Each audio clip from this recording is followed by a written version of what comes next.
Hello po, it's me, Quiz Denver. Ngayon nga po yung isa sa pinakamahalagang araw sa akin dahil 16th birthday ko na.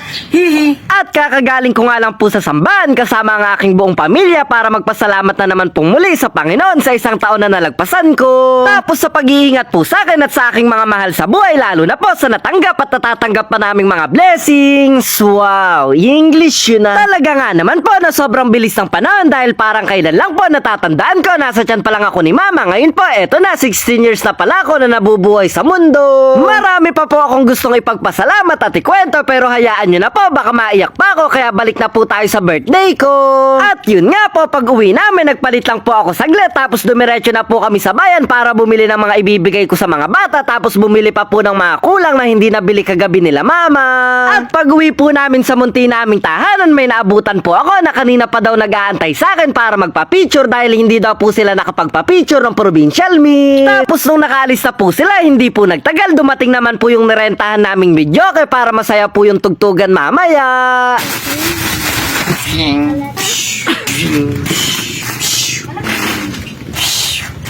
Nung natapos na po akong maligo, binuksan ko na po yung binili kanina at eto nga po yung mga pinsan ko. Sila na po yung una kong bibigyan kahit hindi pa nakaayos. No.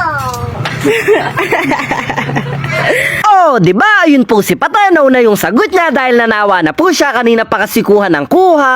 Dumating na din po para tumulong yung dalawa kong pinsan na si Ate Marjorie tapos po yung isa sa kambal na si Ate Mariel. At nung nailagay na po namin sa plastic yung mga candy tapos tinapay nung onti na lang po, sabi ko wag na ilagay para may paghati-hatian naman po kami. May dumating na nga po akong bisita na kauna-una ng kapwa ko pong vlogger at kapwa ko pong PWD na si Tatay Joe, mas kilala po sa tawag na Kuya Joe. Habang kumakanta po si Tatay Joe, dumating naman po yung bunsong kapatid ni Papa na si Tito Jer at may dala pa nga pong puto si Tito kaya salamat po. Ayan naman nga po yung bagong recipe ni Mama sa pagluluto para po siyang halayan na gelatin na parang leche flan. Pero lahat po yan na niluto ni Mama, syempre po masarap yan dahil may halong pagmamahal. Ay, ako'y kinikilig dahil mamaya pa naman daw po darating yung iba ko pang bisita kaya inaya ko na po muna sila Tatay Joe para sabay-sabay po kaming kumain ng mainit at masarap na sopas. Ayun nga po si Tatay, ang galing talaga, halos magkapareho po kami pag kumakain. Oh, di ba? Pag gusto, may paraan. Pag kaya, wag na po natin iasa sa iba. Tsaka pag kaya nila, dapat kaya din po natin, pero sa sariling pamamaraan. Nung papadilim na nga po, dumating na si Quiz Jaguars TV, Quiz Lele, tapos po si Papa Cool at sumunod na din po sila Papa Bear. Dapat nga po marami pa din yung darating, kaso po yung iba nasakto naman po na may sakit at may ibang mahalagang importanteng lakad, pero ayos lang po yan, naiintindihan ko naman. Ayun na po yung pinsan kong kambal, hindi ko po napansin, kabilisan tulin po palang nag-i-step to the left, step to the right, kaya pagpasok ko po sa loob, nagulat pa ako. Nung wala na po masyadong darating, pinangunahan ko na po sa isang maikling panalangin bago kumain at pagtapos nga po, ayun si Papa ko, uuwi niya na yung handa. Nako, wag po yung puto yung buhati niya, mabigat yan sa tiyan. Biro lang po. At dumating na nga din po si Kuis Renren Gala ng pitik ni Gala. Habang may kumakain po, meron namang nagko-concert sa isang tabi, tapos kami naman po tamang tawanan lang, ngiti lang, para pogi. May inabot pa po si Kuis Renren sa akin kaya binuhat ko po gamit yung malakas kong braso.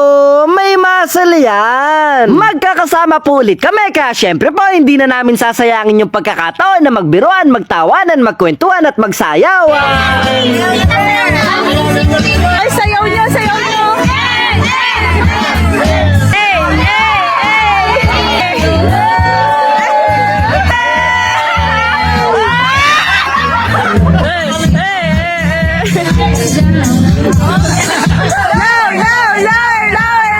You know, ganun sana. Pati po si Patay hindi papatalo sa sayawan. At gusto ko nga pong magpasalamat sa lahat ng naging bisita ko, sa lahat ng bumate at babati pa. At sa lahat po ng nagmamahal at sumusuporta sa akin, lalo na po sa aking pagbablog. Maraming salamat po.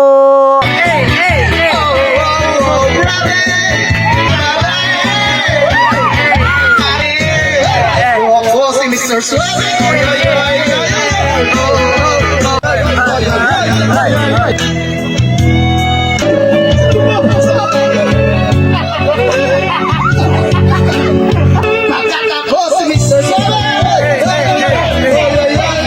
You know, sana all suabe. Pag Tapos pong kumanta ni Mr. Suave, hindi po nagtagal, nagpaalam ng umuwi sila Tatay Joe dahil anong oras na din po, malayo pa yung uuwian nila. Pero bago po yun, sayawan muna.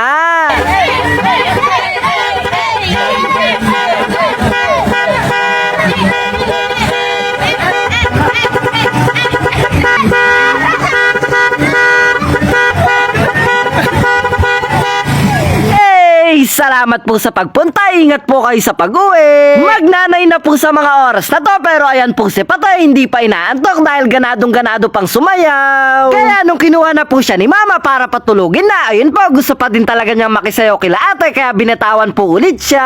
At nung natapos na po yung masayang kwentuhan, tawanan, kantahan at sayawan, nagpaalam na din po yung mga bisita ko. Maraming salamat po sa inyong pagpunta. Ingat po kayo sa pag-uwi. Bye-bye! Maraming salamat din po sa mga natanggap pong regalo. Hops, sandali lang po, magpipicture muna kami. Mayayari na nga po pala yung video. Salamat sa panonood mo. Sana nag-enjoy ka, hindi ko nasayang yung load mo. Kita-kita na lang po tayo sa susunod na video.